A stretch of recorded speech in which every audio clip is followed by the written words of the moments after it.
नमस्कार, आप सभी का मेरे चैनल स्वेट्स पैशन पे स्वागत है। मैं doctor Swati Mishra, assistant professor department of sociology, R Mahila PG college affiliated to Banaras Hindu university. पिछले 2 वीडियोस में हम लोगों ने इंडियन सोशल ऑर्गेनाइजेशन के बेसिक कैरेक्टरिस्टिक्स की चर्चा की और उन 2 चर्चाओं में हम लोगों ने ट्रेडिशनल कैरेक्टरिस्टिक्स के बारे में डिस्कशन किया, परंपरागत लक्षण के बारे में डिस्कशन किया। और इस वीडियो में हम कंटेम्पररी कैरेक्टरिस्टिक्स को देखेंगे। इंडियन सोशल ऑर्गेनाइजेशन के जो कंटेम्पररी कैरेक्टरिस्टिक्स हैं, समकालीन लक्षण हैं, उसे देखेंगे। तो चलिए स्टार्ट करते हैं आज का वीडियो। उससे पहले प्लीज़ आप मेरे चैनल को सब्सक्राइब कर लीजिए, लाइक बटन को ज़रूर दबाइए, अपने कमेंट्स को दीजिए और दूसरों से ये वीडियो ज़रूर शेयर करिए। तो चलिए स्टार्ट करते हैं आज का ये video. Indian social structure, contemporary characteristics, ये हमारा आज का वीडियो है। इसको जानने से पहले हमें ये समझना होगा कि किस तरह से परंपरागत भारतीय संरचना का इतिहास एक दीर्घकालिक सांस्कृतिक विकास की प्रक्रिया को प्रकट करता है। मतलब जो हमारा इतिहास है वो एक बहुत ही समृद्ध इतिहास है, बहुत ही बड़ा इतिहास है। मैंने बताया भी है कि लगभग 4000 वर्षों का हमारा इतिहास है। तो परंपरागत भारतीय समाज के इन्हीं लक्षणों का उल्लेख हमने पहले कर दिया है। मतलब परंपरागत जो लक्षण है, जो ट्रेडिशनल कैरेक्टरिस्टिक्स हैं इंडियन सोशल ऑर्गेनाइजेशन की, इसकी चर्चा मैंने पहले 2 वीडियो में कर दी है। और आज के वीडियो में मैं बता रही हूँ कि समकालीन भारतीय सामाजिक संरचना के क्या क्या लक्षण हैं, क्या क्या कैरेक्टरिस्टिक्स हैं। Indian social structure, contemporary characteristics. तो समकालीन भारतीय सामाजिक संरचना काफ़ी सीमा तक ब्रिटिश शासन के परिणाम स्वरूप परिवर्तन का प्रतिफल है। आप देखिए तो जो ट्रेडिशनल इंडियन सोशल ऑर्गेनाइजेशन के जो कैरेक्टरिस्टिक्स थे वो तो हैं ही, उसमें और कुछ चेंजेस आए, पर उसके बाद भी बहुत सारी विशेषताएं जुड़ी भारतीय समाज में। तो वो किस वजह से हुई? वो हुई हैं ब्रिटिश शासन की वजह से। और फिर स्वतंत्रता प्राप्ति के बाद भी बहुत सारे ऐसे प्रोग्राम्स और ऐसी पॉलिसीज़ चलाई गई हमारे गवर्नमेंट की तरफ से, जिसने सामाजिक परिवर्तन और सामाजिक न्याय की दिशा में अनेक प्रयास किए। सोशल जस्टिस के लिए और सोशल डेवलपमेंट के लिए बहुत सारे काम किए। तो इस तरह से समकालीन भारतीय समाज का एक ऐसा चित्र प्रस्तुत करता है जो अपनी परंपराओं की सीमाओं के अंतर्गत आधुनिकीकरण की ओर अग्रसर हो रहा है। देखिए, ये बहुत ही ब्यूटीफुल कंसेप्ट के रूप में हम देखते हैं इंडियन सोशल ऑर्गेनाइजेशन को कि ये ट्रेडिशन और मॉडर्निटी के बीच में हो गया है। मतलब कहीं ना कहीं से ये एक ट्रेडिशनल क्वालिटीज़ को भी रखा हुआ है। मतलब जो भारतीय सामाजिक संरचना है वो परंपरागत विशेषताओं को भी धारित की है, और कहीं ना कहीं से उसमें जो आधुनिकीकरण की विशेषताएं हैं, जो क्वालिटीज़ हैं मॉडर्नाइजेशन के, वो भी कहीं ना कहीं से हमें दिखाई देते हैं। और ये बहुत ही आवश्यक है कि मानव जाति की सुरक्षा, अगर कहा जाए कि ये अगर ह्यूमन काइंड की अगर हमें सिक्योरिटी चाहिए, मानव जाति की अगर सुरक्षा चाहिए, तो आध्यात्मवाद और भौतिकवाद का संतुलन होना बहुत ज़रूरी है। कि किस तरह से हम कितने स्पिरिचुअल हों और साथ में हम कितने मॉडर्न हो, मैटेरियलिज्म हो, मतलब भौतिकतावादी विशेषताओं का भी और साथ में आध्यात्मिक विशेषताओं का भी समन्वय होना बहुत ज़रूरी है। जिस देश में ये दोनों ही चीज़ें हमें दिखाई देती हैं वो देश बहुत आगे प्रगति करता है। मतलब प्रगति इन द सेंस हम ये कह सकते हैं कि उसकी सभ्यता जो है वो बहुत कालों तक जीवित रहती है। तो अभी हम लोगों ने इंट्रोडक्शन वाला पार्ट देखा। जब भी ये आता है तो आप इंट्रोडक्शन में वो ज़रूर बताइएगा। और अब हम स्टार्ट करते हैं अपने इंडियन सोशल ऑर्गेनाइजेशन के जो कंटेम्पररी कैरेक्टरिस्टिक्स हैं उसके बारे में। तो उसमें सबसे पहले हम लोग देखते हैं लौकिकीकरण या धर्मनिरपेक्षीकरण। धर्मनिरपेक्षीकरण या लौकिकीकरण, जिसको इंग्लिश में सेकुलराइजेशन कहा जाता है, उसका मैं सेपरेट वीडियोस बना चुकी हूँ जिसमें आपको सेकुलराइजेशन पे कंप्लीट नॉलेज मिलेगा। आप अगर वो देखना चाहते हैं तो उसे ज़रूर देखिए।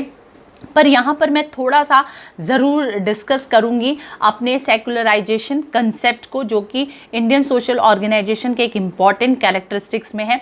तो सबसे पहले देखा जाए तो अंग्रेजी शासन काल में पश्चिमीकरण और आधुनिकीकरण की प्रक्रियाओं के कारण, due to the westernization and modernization process, जो सामाजिक कुरीतियाँ थी जो कि धार्मिक विचारों से संबंधित थी, धार्मिक विचारों से संबंधित कुरीतियाँ, जिसमें कि चाइल्ड मैरिज को बहुत फोर्सफुली इंट्रोड्यूस किया जाता था सोसाइटी में, विडो रीमैरिज को हम सहमति नहीं दिए थे। अगर बचपन में ही लड़कियां विडो हो जाती थी तो उनको जीवन पर्यंत उसी स्टेटस में बिताना पड़ता था।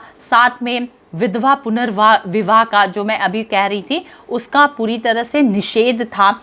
सती प्रथा था, मतलब अगर मृत्यु हो जा रही है पति की तो ज़बरदस्ती औरतों को मार दिया जा रहा है, साथ में उनको भी जला दिया जा रहा है। सती प्रथा, मानव बलि, कन्यावध, ये सारी जो कुरीतियाँ थी, ये सारी कुरीतियों को समाप्त करने के लिए धार्मिक मान्यताओं की प्रतिक्रिया के परिणाम स्वरूप एक विरोधी आंदोलन शुरू हुआ। ठीक है, इसी विरोधी आंदोलन को हम कहीं ना कहीं से सेकुलराइजेशन या धर्मनिरपेक्षीकरण की बात कहते हैं। ये जो भारत में सेकुलराइजेशन का इम्पैक्ट देखा जाता है तो वो कहीं हद तक ये देखा जाता है कि भारत में मॉडर्नाइजेशन और वेस्टर्नाइजेशन के इम्पैक्ट के फलस्वरूप ये सेकुलराइजेशन का प्रोसेस शुरू हुआ। और सेकुलराइजेशन को आप जानते हैं कि जब रिलीजन में हम तार्किकता का इन्वॉल्वमेंट करें, क्या होता था कि पहले जब धर्म में हम तार्किकता का जरा भी समावेश नहीं करते थे,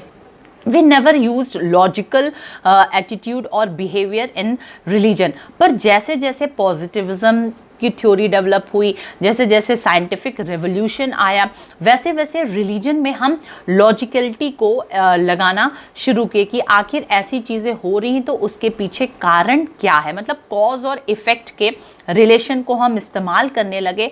और इसकी वजह से जो नई धारा बही उसको हम सेकुलराइजेशन कहते हैं। तो इंडिया में सेकुलराइजेशन मूलतः हम दो रूपों में देखते हैं। एक तो सभी धर्मों को रेस्पेक्ट देना, सभी धर्मों को आदर्श की दृष्टि से देखना, सेकुलराइजेशन एक ये प्रोसेस है। और दूसरा प्रोसेस है कि डिफरेंशिएशन, मतलब जो इकोनॉमिक इंस्टीट्यूशन है, पॉलिटिकल इंस्टीट्यूशन है, सोशल इंस्टीट्यूशन है और रिलीजियस इंस्टीट्यूशन है, इन सब का डिवीज़न हो जाए, कोई किसी के कार्यों में हस्तक्षेप न करे। सेकुलराइजेशन का जब तक प्रोसेस नहीं आया था बहुत ज़्यादा हस्तक्षेप था। जैसे पॉलिटिकल सिस्टम हमेशा रिलीजियस सिस्टम में घुसा रहता था, जिसको मैंने आपको बताया कि एनलाइटमेंट पीरियड के पहले, रेनेसा के पहले क्या स्थिति थी, चर्च का कहाँ कहाँ तक घुसपैठ था।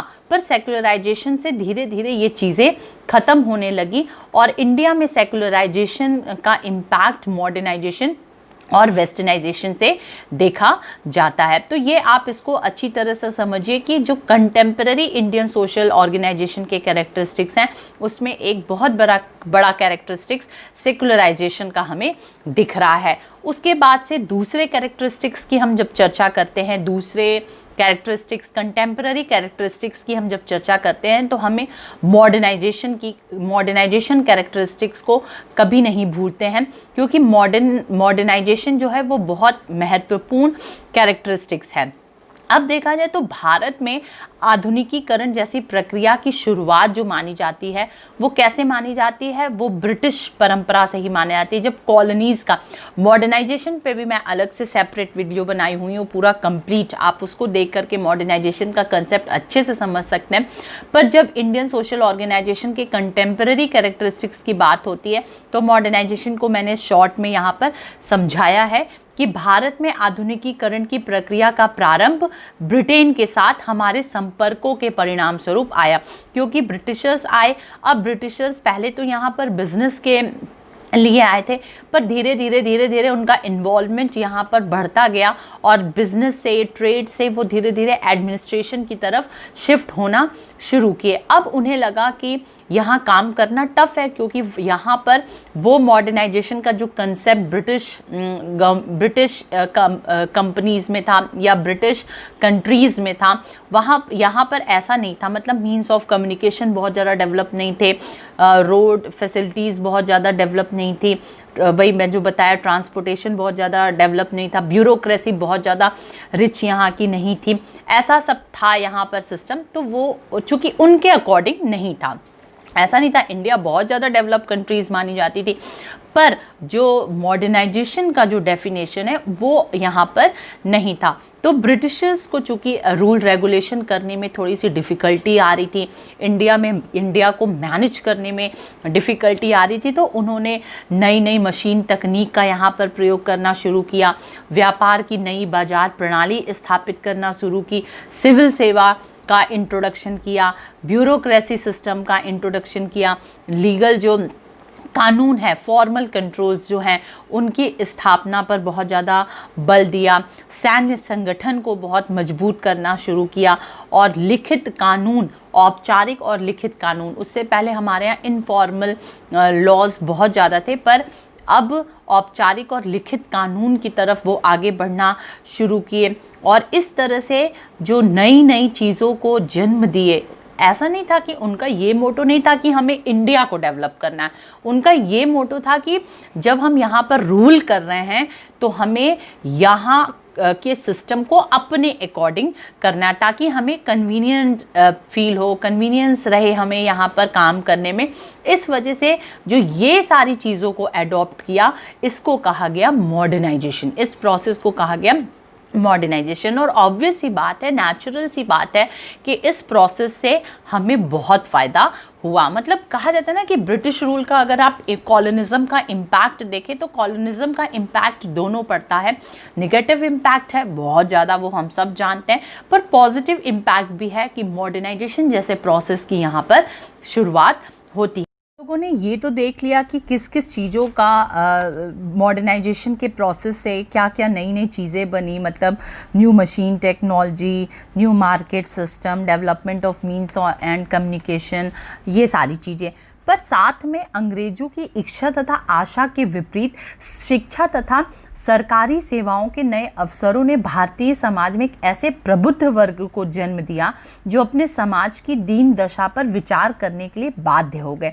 देखिए, साथ में जब एक तरफ से ब्रिटिश रूल का बहुत ज़्यादा यहाँ पर दिख रहा था एक्सप्लॉयटेशन, तो साथ में एक ऐसा इंटेलेक्चुअल क्लास, या हम कह सकते हैं इनलाइटेंड क्लास यहाँ पर आया, जिसने सोशल रिफॉर्म के बारे में भी बहुत सोचा। क्योंकि उस समय सोसाइटी, देखिए, जब वो मॉडर्नाइजेशन के प्रोसेस से गुजरे तो कई लोगों के दिमाग की, जो कहा जाता है, कई लोगों के दिमाग इस ओर भी काम करने लगे कि किस तरह से जो सोशल ईविल्स हैं हमारी सोसाइटी में, हम उनको हटाने की कोशिश करें। तो जिसमें जैसे राजा राम मोहन रॉय, ईश्वर चंद्र विद्यासागर, केशव चंद्र सेन, दयानंद सरस्वती, राणा डे, तिलक, गांधी जैसे बहुत सारे लोग सामने आए जिन्होंने बहुत सारे सोशल इविल्स जैसे सती प्रथा, विधवा पुनर्विवाह पर रोक, नारी अशिक्षा, अस्पृश्यता, अनटचेबिलिटी जैसी बुराइयों को दूर करने का प्रयास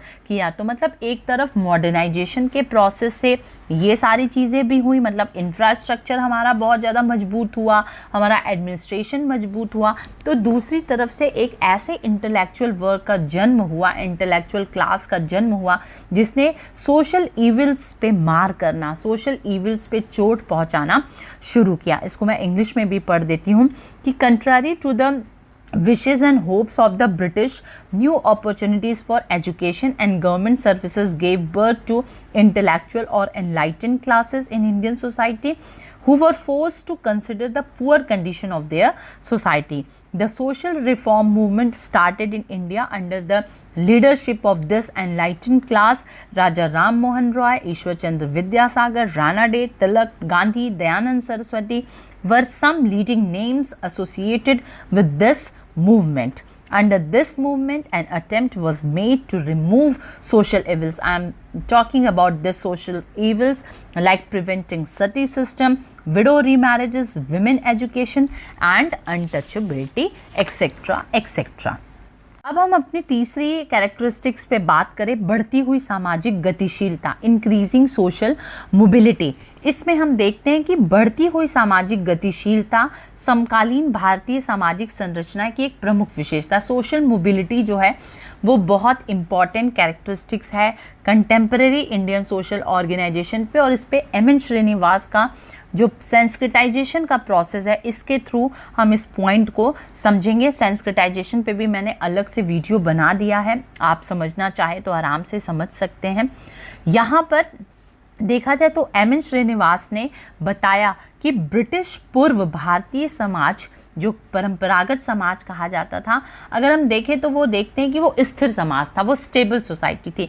मतलब कॉलोनिज्म के पहले जो इंडियन सोसाइटी को माना जाता है कि वो स्टेबल सोसाइटी थी, तो इतनी भी स्टेबल सोसाइटी नहीं थी जितनी हमें दिखाई देती है। मतलब अगर गहराई से देखा जाए तो कास्ट हायरार्की में मोबिलिटी हमें दिखाई देता था। कैसे? हम लोगों ने वर्ण सिस्टम को समझा है, हम लोगों ने कास्ट सिस्टम को भी समझाया हुआ है। अब आप देखिए तो वर्ण सिस्टम और कास्ट सिस्टम के थ्रू आप देख सकते हैं कि सोशल मोबिलिटी पाई जाती थी। कास्ट सिस्टम को तो हम मानते हैं कि ये क्लोज्ड सिस्टम है, पर वर्णा सिस्टम जो था वो ओपन सिस्टम था। और क्लास जो हायरार्की थी उसमें सेंस्क्रिटाइजेशन के प्रोसेस से, सेंस्क्रिटाइजेशन का प्रोसेस क्या होता है कि जब लो जो हिंदू कास्ट होता है वो अपने से ऊपर वाले हिंदू कास्ट के बिलीव्स का, रिचुअल्स का, कर्मकांड का, जिसको मैंने कहा रिचुअल्स, उनके लाइफ स्टाइल का, इन सबको फॉलो करके धीरे धीरे उस क्लास में शामिल होने की कोशिश करता है। तो ये सेंस्क्रिटाइजेशन का प्रोसेस है। तो सेंस्क्रिटाइजेशन के प्रोसेस में हम लोगों ने सोशल मोबिलिटी देखा, ठीक है। एक मतलब ये भी देखा श्रीनिवास ने कि निम्न जातियों में सामाजिक गतिशीलता का अध्ययन किया तथा उस प्रक्रिया को जिसके द्वारा निम्न जातियाँ जाति संस्तरण में उच्च स्थान प्राप्त करने का प्रयास करती हैं, संस्कृतिकरण कहा। संस्कृतिकरण क्या है कि it is the process by which people try to get high position in the caste hierarchy is called sanskritization. तो सेंस्क्रिटाइजेशन के प्रोसेस से ये सोशल मोबिलिटी हमें दिखाई देती है। अब इस सेंस्क्रिटाइजेशन के प्रोसेस का अगर बेसिस देखा जाए, आधार देखा जाए, तो आधार क्या क्या है, मतलब कौन कौन से ऐसे फैक्टर हैं जिसने सेंस्क्रिटाइजेशन के प्रोसेस को और इम्प्रूव किया और तेज किया है। तो वो है वेस्टर्न एजुकेशन, मतलब पश्चिमी शिक्षा, job in administration, urban means of income, adult franchise मतलब वयस्क मताधिकार, panchayati raj system, reserve place for the SC/ST in all elected organization from gram panchayat to federal parliament, increase in means of communication, democratization, secularization, modernization, economic and political reform of lower caste, ये सारे कारण, और as well as industrialization, urbanization and politicization has increases this type of social mobility। तो जो सामाजिक गतिशीलता हुई, मतलब एक स्ट्रेटा से दूसरे स्ट्रेटा में और दूसरे स्ट्रेटा से तीसरे स्ट्रेटा में जो गतिशीलता होती है, मतलब आप जानते हैं ना कि जो हमारी सोसाइटी है, इंडियन सोसाइटी, वो स्ट्रेटा में विभक्त है, अलग अलग स्ट्रेटा में डिवाइडेड है, और यही मोबिलिटी कहलाती है एक स्ट्रेटा से दूसरे स्ट्रेटा में मूव करना, मतलब फ्रॉम हाई टू लो और लो टू हाई। सेंस्क्रिटाइजेशन अधिकतर जो है वो लो से हाई की ओर बताता है। तो ये सारे जो फैक्टर्स हैं, बेसिस हैं, आधार हैं सेंस्क्रिटाइजेशन प्रोसेस के। तो आप सोशल मोबिलिटी को ज़रूर एक्सप्लेन करेंगे जब आप एक्सप्लेन करेंगे कंटेम्पररी इंडियन सोसाइटी के कैरेक्टरिस्टिक्स को।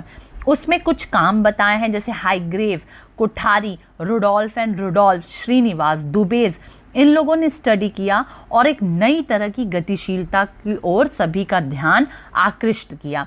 वो नई तरह की गतिशीलता क्या है? जाति संघों का निर्माण हो रहा है। अब आप देखिए तो इंडिया में कास्ट एसोसिएशन बन रहे हैं, और कास्ट एसोसिएशन जो है वो अपने सचेतन प्रयासों से, मतलब जो अपने जो कॉन्शियस कलेक्टिव एफर्ट्स कर रहा है, उसके द्वारा भी सोशल मोबिलिटी का काम कर रहा है। कास्ट का जो फेडरेशन बनना, कास्ट का जो एसोसिएशन बन रहा है, अब सारे कास्ट मिल करके इस तरह का एसोसिएशन बना करके अपने राइट्स के लिए जो लड़ाई लड़ रहे हैं और आगे बढ़ने की कोशिश कर रहे हैं हायरार्की में, ये भी कंटेम्प्रेरी इंडियन सोसाइटी में एक बहुत ही इम्पॉर्टेंट कैरेक्टरिस्टिक्स है। अब अगला जो चौथा कैरेक्टरिस्टिक्स है वो है समानता, भ्रातृत्व एवं स्वतंत्रता का, इक्वालिटी, फ्रेटर्निटी एंड फ्रीडम। समकालीन भारतीय सामाजिक संरचना समानता एवं स्वतंत्रता पर बल देता है। ठीक है, यहाँ पर अब हम इक्वलिटी की बात करते हैं, फ्रेटर्निटी की बात करते हैं और फ्रीडम की बात करते हैं। समकालीन भारत की एक प्रमुख उपलब्धि, मतलब जो आज की हमारी भारतीय समाज है उसकी एक प्रमुख उपलब्धि क्या है? लिखित संविधान की, रिटन कॉन्स्टिट्यूशन की। और यह संविधान विश्व में सबसे बड़ा लिखित संविधान माना जाता है जो भारत में धर्मनिरपेक्ष, सामाजिक धार्मिक न्याय, भ्रातृत्व एवं समानता व प्रजातांत्रिक लोकतंत्र की स्थापना की ओर घोषणा करता है। आप जब कॉन्स्टिट्यूशन को ओपन करेंगे आप उसमें देखेंगे कि ये लाइन लिखी हुई है। तो contemporary Indian structure emphasizes equality and freedom. In fact the major achievement of contemporary India has been the written Constitution, which is the largest written constitution in the world, and it declares about the establishment of secular, social, religious justice, fraternity, equality and democracy in India. तो ये एक बहुत बड़ा important fact characteristics है। साथ में समानता, भ्रातृत्व एवं स्वतंत्रता जैसे मूल्यों को तभी प्रोत्साहन मिल सकता है, मतलब ऐसे नाम सिर्फ इसको कॉन्स्टिट्यूशन में मेंशन कर देना ये मतलब नहीं है, इसको तभी प्रोत्साहन मिल भी रहा है और मिल सकता है जबकि समाज के निम्न वर्गों को का सर्वांगीण विकास के समुचित अवसर उपलब्ध हो सके, कि जो लोअर कास्ट के भी लोग हैं उनका भी अपलिफ्टमेंट हो सके, उनका भी डेवलपमेंट हो सके। इसलिए अनुसूचित जाति, अनुसूचित जनजाति तथा अन्य पिछड़े वर्गों के हितों और सुरक्षा और उनके विकास के लिए बहुत सारी विशेष सुविधाएं सरकार ने वहन किया है। आप देख लीजिए, कॉन्स्टिट्यूशन में देख लीजिए, लीगल राइट्स देख लीजिए, गवर्नमेंट पॉलिसीज़ में देख लीजिए, बहुत सारे उनको बेनिफिट्स मिले हैं। अब पांचवी कैरेक्टरिस्टिक्स को हम देखें जो है संस्कृतिकरण, पश्चिमीकरण के कारण जातीय संरचना की कठोरता में कमी। किस तरह से जो कास्ट स्ट्रक्चर, जो रिजिड कास्ट स्ट्रक्चर था, कठोर जातीय संरचना थी, उसमें कमी हो रही है। तो संस्कृतिकरण एवं पश्चिमीकरण की प्रक्रियाओं के परिणाम स्वरूप परंपरागत कठोर जातीय संरचना में महत्वपूर्ण परिवर्तन हुए हैं। मैंने पहले ही बताया कि जो हमारा कास्ट स्ट्रक्चर था वो ट्रेडिशनल इंडियन सोसाइटी में बहुत कठोर था, मतलब क्लोज्ड था। हम एक जाति से दूसरी जाति की ओर मूव नहीं कर सकते थे।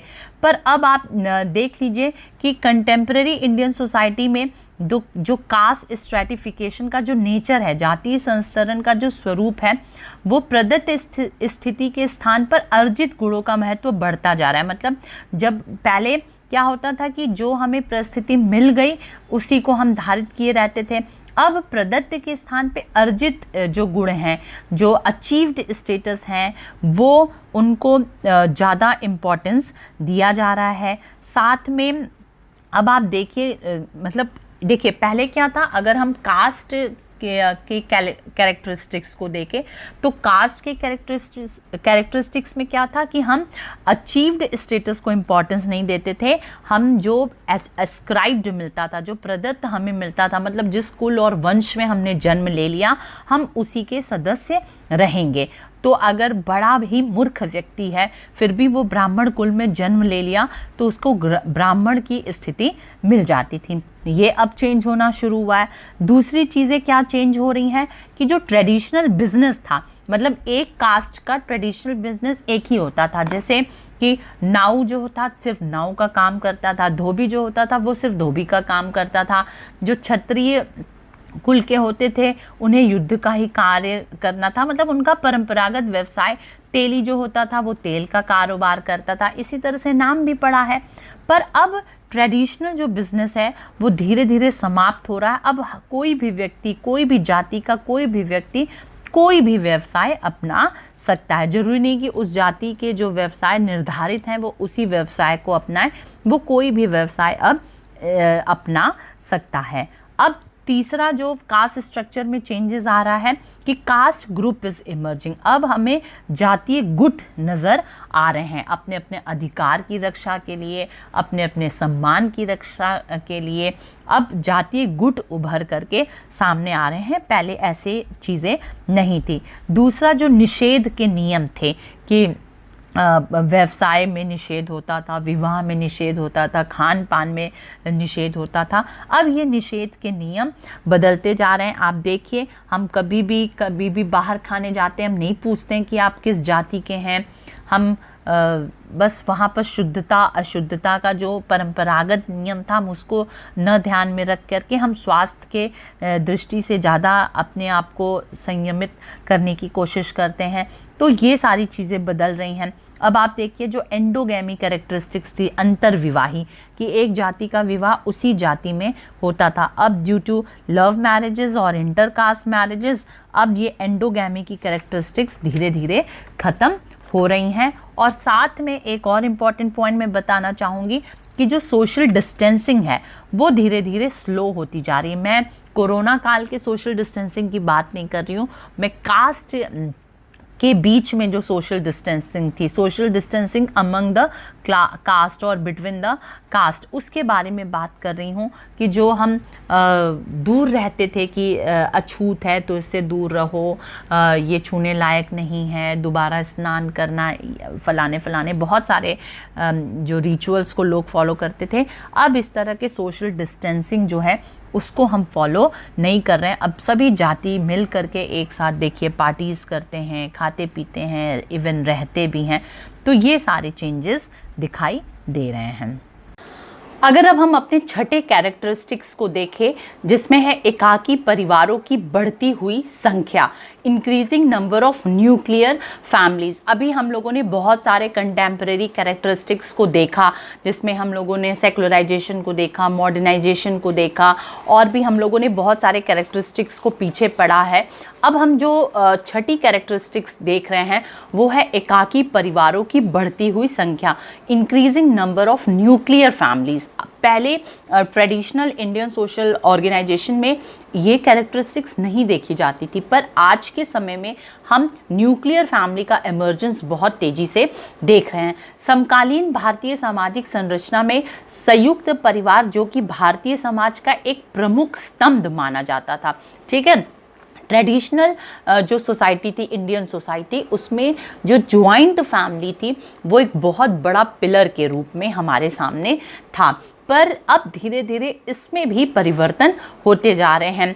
कॉजेज़ क्या है, तो अर्बनाइजेशन कॉज है, इंडस्ट्रियलाइजेशन कॉज है, वेस्टर्नाइजेशन की वजह से, मॉडर्नाइजेशन की वजह से, सेकुलराइजेशन के कारण और सोशल मोबिलिटी के कारण ऐसे जो कंसेप्ट थे जॉइंट फैमिली के, उसमें बहुत तेज़ी से चेंजेस आ रहा है। और इसी के परिणाम स्वरूप आज संयुक्त परिवारों की संख्या कम होते जा रही है, और जो एकाकी परिवार है, न्यूक्लियर परिवार है, न्यूक्लियर फैमिली है, उनकी संख्या बहुत तेज़ी से बढ़ते जा रही है। तो अब इस पे हम बहुत डिटेल में चर्चा नहीं करेंगे, पर इतना जानिए कि किस तरह से ज्वाइंट फैमिली, अब ऐसा भी नहीं कहा जा सकता कि ज्वाइंट फैमिली के साथ सीधे सीधे न्यूक्लियर फैमिली आ रही है।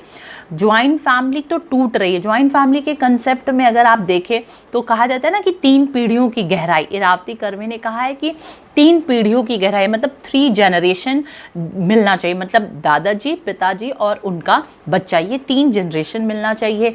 एक ही रसोई में बना खाना खाना चाहिए, एक ही पूर्वज पूजा का को मानना चाहिए, एक ही संपत्ति पे अधिकार जमाना चाहिए। ये सब ज्वाइंट फैमिली के कंसेप्ट हैं। पर अब आज के संदर्भ में हम देखें तो अब देखिए तो कई सारे परिवार हैं जहाँ पर 3 पीढ़ी मिल रही है। पर एक ही रसोई नहीं मिल रही है, एक ही किचन नहीं मिल रहा है, किचन सबके अलग अलग बट गए हैं। उसके बाद से आप देखिए एक ही संपत्ति पर सब दावा ठोक रहे हैं, एक ही पूर्वज पूजा को कर रहे हैं, पर बहुत सारे सिस्टम्स को वो अलग करते जा रहे हैं। तो न्यूक्लियर फैमिली के और कुछ तरह के ऐसे भी परिवार देखने को मिलते हैं कि जिनका मूल स्थान कहीं है और वो कहीं और शिफ्ट होकर के अपने मूल स्थान को सपोर्ट कर रहे हैं। तो इस तरह से जॉइंट फैमिली के स्थान पे हम स्टेम फैमिली को देखते हैं, हम न्यूक्लियर फैमिली को देखते हैं। इस तरह के बहुत सारे फैमिली के कंसेप्ट हैं। जब आप फैमिली के कंसेप्ट को अलग से पढ़ेंगे तब आप जानेंगे टाइप्स ऑफ फैमिलीज़ की, कितने कितने तरह के परिवार हो रहे हैं। पर एक अगर होलिस्टिक व्यू में हम देखें तो जॉइंट फैमिली की जो जनसंख्या है वो कहीं ना कहीं से कम होते जा रही है और उसके स्थान पे जो न्यूक्लियर फैमिली है वो अपना स्थान बना रही है, जो कि एक बहुत बड़ा चेंजेस इंडियन सोसाइटी में देखने को मिल रहा है। अब हम अपने नेक्स्ट 7वीं कैरेक्टरिस्टिक्स पे अगर जाएं तो देखिए कि 7वीं कैरेक्टरिस्टिक्स जो है उसमें है कि बढ़ता हुआ औपचारिक नियंत्रण, फॉर्मल कंट्रोल बढ़ रहा है। आप ट्रेडिशनल इंडियन सोसाइटी में देखें तो हमारे यहाँ इनफॉर्मल कंट्रोल ज़्यादा थे। मतलब क्या होता था, देखिए मैंने कुछ इनफॉर्मल कंट्रोल्स लिखे हैं, आपको यहाँ पर दिख रहा होगा, जिसमें customs, folk ways, religions, beliefs, public opinion, ये सब इनफॉर्मल कंट्रोल थे। मतलब ऐसा नहीं था कि लॉज होते थे और जितने लीगल जो होते थे वो सारी चीज़ें नहीं होती थी, पुलिस नहीं होता था, प्रशासन नहीं होता था, पर जो घर का मुखिया होता था, जो गांव का प्रधान होता था, वो सारे डिसीजंस को लेता था। मतलब इनफॉर्मल सोशल कंट्रोल ज़्यादा थे। हम अपने विश्वास से, मतलब धर्म से डरते थे। आप देखिए कई बार होता है ना कि कई सारे हम व्रत करते हैं पर इसलिए नहीं तोड़ते हैं कि ईश्वर से डर होता है, अपने ईश्वर से हमें, अपने गॉड से हमें कहीं ना कहीं से कोई भय सताता है। तो जो इनफॉर्मल कंट्रोल है, हमारे जो कस्टम्स हैं, हमारी प्रथाएं हैं, हम बहुत ज़्यादा रैशनल हो जाते हैं, फिर भी क्यों हम अपने कस्टम्स को जल्दी नहीं तोड़ते हैं ना। आपकी जो पीढ़ियाँ बहुत सालों से निभाते चली आ रही हैं, आप भी कोशिश करते हैं कि एनी हाउ मुझे ये कस्टम्स, इन रिचुअल्स को फॉलो करना है। एक डर हमारे अंदर होता है, पर ये डर धीरे धीरे अब ख़त्म हो रहा है क्योंकि हम इतने रैशनल होते जा रहे हैं, हम इतने लॉजिकल होते जा रहे हैं कि जो इनफॉर्मल कंट्रोल के जो साधन थे वो धीरे धीरे कमज़ोर पड़ रहे हैं और फॉर्मल कंट्रोल उस पर हावी होते जा रहा है। फॉर्मल कंट्रोल मतलब कि लॉ, जो हमारा औपचारिक शिक्षा है, फॉर्मल एजुकेशन है, एडमिनिस्ट्रेशन है, ये अपनी जगह लेता गया। तो आज के भारत के संदर्भ में हम देखें, मैं भारतीय समाज की स्पेशली बात कर रही हूँ, तो इनफॉर्मल सोशल कंट्रोल से हम फॉर्मल सोशल कंट्रोल की तरफ ज़्यादा आगे हैं। मैं पढ़ देती हूँ कि in contemporary Indian society their importance is becoming less. Their मतलब इनफॉर्मल की, इनफॉर्मल जो कंट्रोल है उसका इम्पॉर्टेंस जो है वो धीरे धीरे कम होते जा रहा है and the importance of formal means is increasing day by day. Today there is formalities in relationship found among family members is also increasing. आज देखिए सदस्यों के बीच में फॉर्मेलिटीज़ बहुत ज़्यादा होती जा रही हैं. हमारे घर में कोई भी अगर गेस्ट आता है, बहुत अपने क्लोज भी होते हैं, तो हम बहुत ज़्यादा फॉर्मल बिहेव करने की कोशिश करते हैं. तो इस तरह से चेंजेस सोसाइटी में दिखे. तो आपने बहुत इन तीनों वीडियोस के वॉल्यूम में पार्ट 1, पार्ट 2 और पार्ट 3 तीनों में बहुत डिटेल से समझा कि इंडियन सोशल ऑर्गेनाइजेशन के क्या ट्रेडिशनल कैरेक्टरिस्टिक्स थे. पार्ट 1 और पार्ट 2 ट्रेडिशनल कैरेक्टरिस्टिक्स को डिफ़ाइन किया है और ये वाला जो वीडियो है पार्ट 3 ये कंटेम्पररी कैरेक्टरिस्टिक्स को डिफ़ाइन किया है. तो अब जाकर के ये टॉपिक पूरी तरह से कंप्लीट हो गया है. आप सोर्सेज को देख सकते हैं कि मैंने कहाँ कहाँ से सोर्सेज यूज़ किए हैं. आप उसको कभी भी अपने आंसरिंग में एज अ रेफरेंस यूज़ कर सकते हैं और इस तरह से आप अपने कंसेप्ट को अच्छी तरह से क्लियर कर सकते हैं. होप आपको जो मैं पढ़ा रही हूँ वो समझ में आ रहा होगा. ये मेरा प्रयास है, मैं लगातार इस अपने प्रयास को कर रही हूँ.